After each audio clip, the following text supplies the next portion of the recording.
Hello everyone, Danny here today to talk to you about Kade's third book in the Free the Darkness series. Now, before I get started, if like me, you love audiobooks, please subscribe, turn on notification. Let's journey through audiobooks together. Now, to the review. I'm going to warn you up front.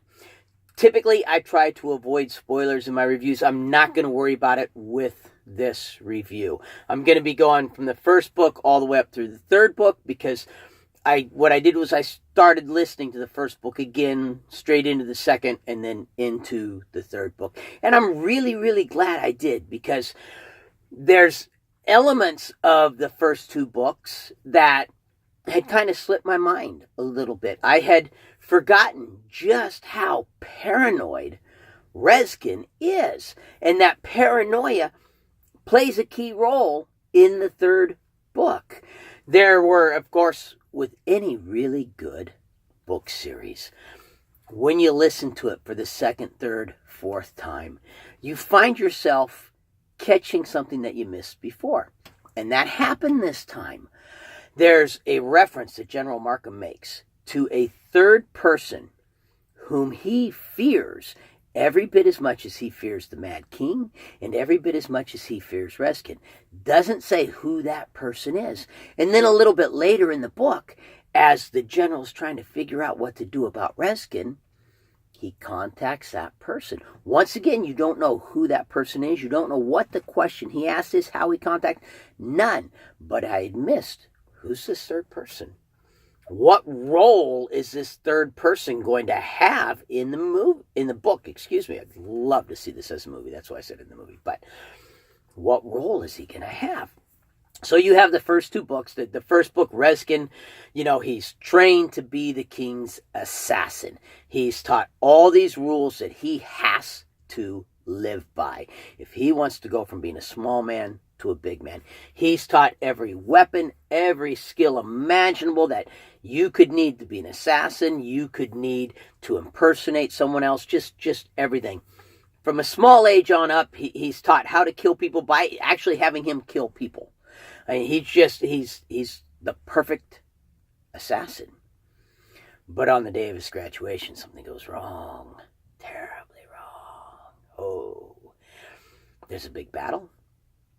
All of his trainers die except for one who escapes. And he still has two rules that he's waiting to learn. Now, these are the two rules that are to set the course of his life. And the first rule is supposed to be always honor and protect your king. The second rule is supposed to be kill without conscience. Well, he goes to one of his masters who's dying and asks for the final two rules. Because the master's dying, he messes him up. He tells him rule 2 is kill with conscience, which conscience, what's conscience? Rule 1, honor and protect your friends, not your king, your friends. Now, Reskin doesn't know what conscience is. How do you kill with something he doesn't understand? And he doesn't know what friends are. I mean, he's been taught different levels of relationships, but he's never had a friend in his life. So he decides to leave the fort. He finds these two special swords that were intended for him, and those swords will have unintentional consequences later on in the book. He goes out into this world that doesn't understand him. I had forgotten just how confused Reskin was by the world he lived in, how much his paranoia he didn't understand the world, and he didn't understand why everyone in the world wasn't as paranoid as he is. I had forgotten how confused the world is about Reskin. No one can figure Reskin out. He unintentionally, very unintentionally, picks up some friends. He starts on a journey with them. I mean, he's got it now. Rule 1, he has friends. His entire life is now going to be to honor and protect these two people. He picks up other friends as the journey continues. He ends up meeting the general of the army, General Markham. And then they decide they're going to go to the King's Tournament, and that's kind of the end of Book 1. Book 2, they go to the King's Tournament. They have a few adventures on the way. One of the funniest parts in any of the books is a scene that occurs at a river where the women have been bathing. As far as these books go for listening to around children, there's no language. In book 1, Rezkin kills a rapist, and it is a man who raped and murdered a 13-year-old girl. You're not told any details, but you are told that he raped and murdered the girl, and he's referred to as a rapist. That would be the only part in the first book that might give you pause if you have small children. At least my kids, the violence, the stuff like that, none of that would have given me pause around my children.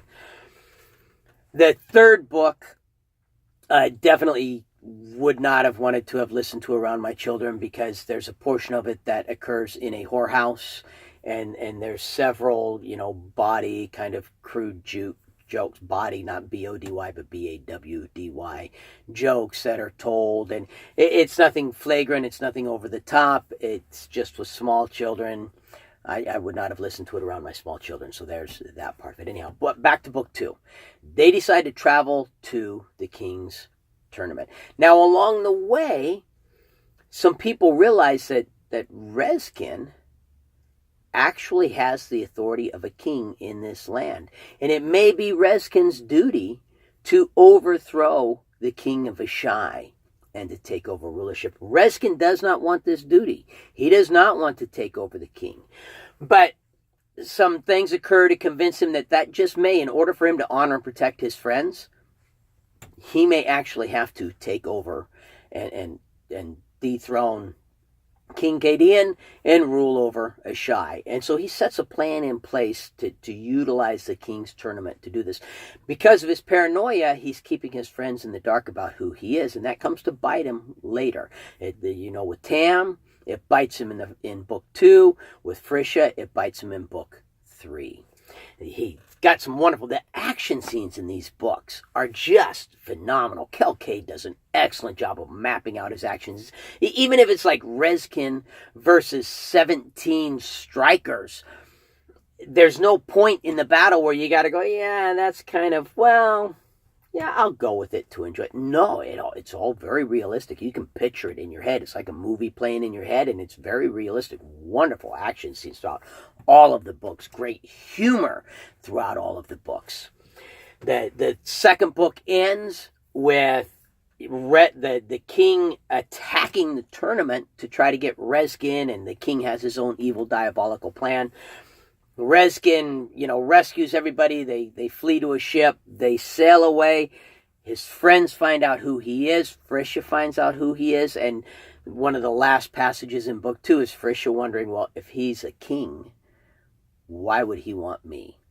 And so the romance is kind of left in a little bit of a lurch there. And it can't really be called a romance either, because Rezkin, there are hints of feelings in Rezkin, but you never see any true feelings from Rezkin. You never see him truly feeling or expressing emotions towards Frisha. He's bordering, and you can see where that can develop later in the books, but it hasn't developed quite yet.